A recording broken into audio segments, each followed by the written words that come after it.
अनिरुद्ध ने भी उषा को पसंद किया, विवाह हो गया गंधर्व रीति से। अब अनिरुद्ध जी उषा के भवन में निवास करने लगे। एक दिन किसी बात को लेकर के अनिरुद्ध जी को हंसी आई, तेजी से हंस दी। सो द्वारपालों ने सुन लिया। द्वारपाल दौड़े दौड़े गए बाणासुर के पास। महाराज, राजकुमारी के ढोल से किसी पुरुष के हंसने की आवाज आ रही है।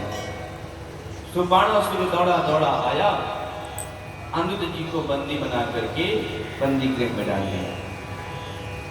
और जब भगवान को इस घटना का पता चला तो भगवान अपनी नारायणी सेना लेकर सोनितपुर चल पड़े। ये जो बाणासुर था ये भगवान भोलेनाथ का बहुत बड़ा भक्त था। भोले बाबा ने इसको एक ध्वज दिया था। ध्वज समझ रहे हो, झंडा। और कहा था कि जब तुम पर कोई बहुत बड़ा कष्ट आएगा तो ये ध्वज अपने आप टूट करके गिर जाएगा। तो जैसे भगवान अपनी नारायणी सेना लेकर चले तो वो ध्वज टूट करके गिर गया। बाणासुर समझ गया कि कोई बहुत बड़ी विपत्ति आने वाली है। भोले बाबा के पास पहुंचा, कहा प्रभु मैं तो आपका दास हूँ, सेवक, मेरी रक्षा करो। भोलेनाथ ने कहा चिंता मत करो, मैं स्वयं चल रहा हूँ। भोले बाबा त्रिशूल लेकर के आए, बाणासुर के घर के सामने द्वार पर खड़े हो गए। इधर से भगवान जब बाणासुर के घर पर पहुंचे, सामने भोले बाबा को देखा तो नमस्कार किया। कहा रे भोलेनाथ प्रणाम। भोलेनाथ ने कहा स्वागत है सरकार, आप यहाँ कैसे?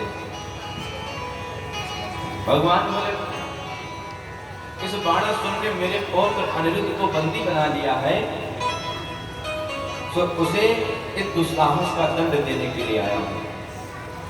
और महाराज आप कैसे? भोलेनाथ ने कहा जिसे आप दंड देने के लिए आए हैं उसी की रक्षा के लिए मैं खड़ा हूं। भगवान ने कहा प्रभु आप बगल हो जाओ, मैं आज इसको दंड देकर के ही जाऊंगा। भोलेनाथ ने कहा तो चेले के साथ विश्वासघात मैं भी नहीं करूंगा। तब तो युद्ध होगा। भोलेनाथ ने कहा बिल्कुल हो जाए। हो गया युद्ध। भयंकर युद्ध हुआ। यहाँ तक कि दिव्यास्त्रों तक का प्रयोग कर दिया गया। भोले बाबा ने अपना पुष्पकाष्ठ चला दिया। नारायण द्वारिकाधीश भगवान ने अपना नारायणास्त्र संभाल दिया।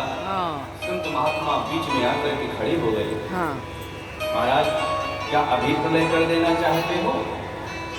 तब जाकर के दोनों शांत हुए और दोनों ने अपने अपने जल को भेजा।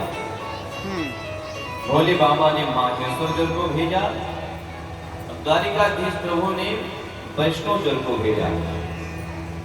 तो वैष्णव जल ने माहेश्वर जल को परास्त कर दिया और माहेश्वर जल ने 4 श्लोकों में भगवान की स्तुति की।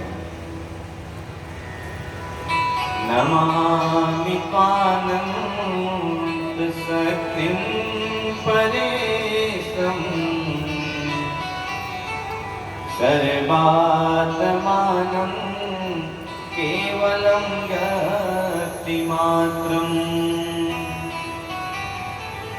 विश्वोत्पत्त्यस्थान् संरोधहेतुम्